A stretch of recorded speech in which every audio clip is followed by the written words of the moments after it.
Welcome to my YouTube automotive channel. In today's video I have a 2013 GMC Terrain and I will show you which fuse to check in case your front blower motor stopped working. This video will apply to GMC Terrains made from 2010 all the way up to 2017. Most common cause when front heater stops blowing is a failed blower motor fuse, failed blower motor, or in some cases failed resistor. Like I said, in this video I will show you the front blower motor fuse.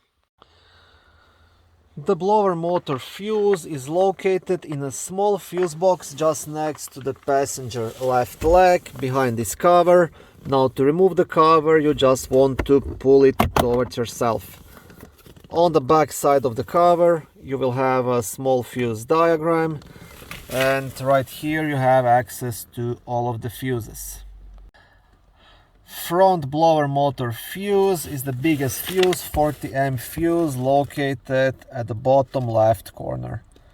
So this is the fuse you want to pull out and check. If it's burnt, just replace it and that will fix your problem. If not, most likely you have a failed blower motor. Okay, thank you for watching this short video. I hope it was helpful and educational.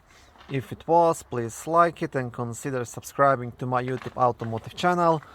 On my channel there is lots of how-to videos, do-it-yourself videos, car reviews, product reviews and other similar automotive topics.